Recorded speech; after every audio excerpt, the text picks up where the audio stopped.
আজকে গুরুত্বপূর্ণ জীবন বিজ্ঞান থেকে এসএকিউ কোশ্চেন নিয়ে আলোচনা করব। তাহলে শুরু করছি। কোন হরমোনে রক্তে গ্লুকোজের পরিমাণ বাড়ায়? গ্লুকাগন। চোখের মধ্যে সবচেয়ে সংবেদনশীল অংশের নাম কি? রেটিনা। কোন জিনিস পিত্তির বর্ণের জন্য দায়ী? বিলিরুবিন। মূত্র প্রস্তুত হয় কোথায়? কিডনিতে। থাইরয়েড গ্রন্থি হতে নিঃসৃত প্রাণরসের নাম কি? থাইরক্সিন। মস্তিষ্কে প্রতি মিনিটে কি পরিমাণ রক্ত সরবরাহ হয়?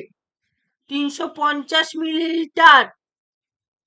আমিষ জাতীয় খাদ্য পরিপাক করে কোন জারক রস?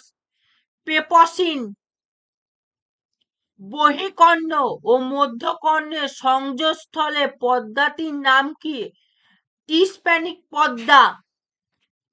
জীবদেহের ওজনের প্রায় 24 ভাগ কোন পদার্থ? কার্বন। যকৃৎ বা পেশি কোষের অতিরিক্ত গ্লুকোজ জমা থাকে কি রূপে? গ্লাইকোজেন রূপে। প্রোটিন জাতীয় খাদ্যের প্রধান কাজ কি? দেহের ক্ষয় পূর্ণ ও বৃদ্ধি জাতীয় কাজ করা। কোন হরমোনের অভাবে স্নায়ু ও পেশির অস্থিরতা বেড়ে যায় ও পেশির খিঁচুনি শুরু হয়? প্যারা হরমোনের অভাবে। ভয় পেলে গায়ের লোম খাড়া হয় কোন হরমোনের অভাবে? অ্যাড্রিনালিন হরমোনের অভাবে। দাড়ি গোঁফ গজায় কোন হরমোনের জন্য? টেস্টোস্টেরন হরমোনের জন্য। জীবন রক্ষাকারী হরমোন কোনটি? অ্যালডোস্টেরন।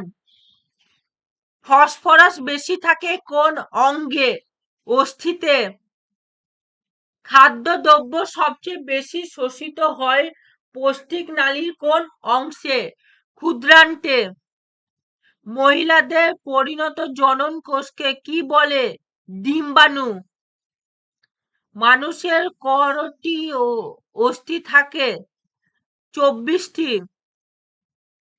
প্রতি মিনিটে হৃৎপিণ্ডের স্বাভাবিক গড় স্পন্দন কত? 72 বার। ধমনী শেষ হয় কোথায়? লসিকায়। মানুষ সাদা ও কালো হয় কোন হরমোনের অভাবে? মেলানিন। পরিপাক তন্ত্রের সবচেয়ে শক্তিশালী স্ফীত অংশের নাম কি? পাকস্থলী। নিউরন কি? স্নায়ুকলার প্রতিটি কোষকে নিউরন বলে। কোন সন্ধিতে সবচেয়ে বেশি মুভমেন্ট হয়? সাইনাভিয়াল সন্ধি। মানব দেহের ক্ষুদ্রতম অস্থির নাম কি? স্টেপিস সন্ধি না অস্থি সরি। রোগ জীবাণু ধ্বংস করতে সাহায্য করে কোন রস? পিত্তর রস।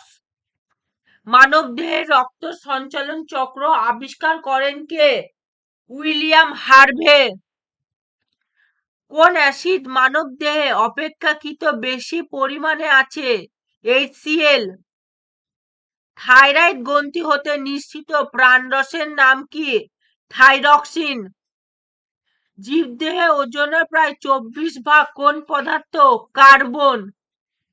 একজন বয়স্ক লোক প্রতি মিনিটে কতবার শ্বাস নেয়? 12 থেকে 18 বার।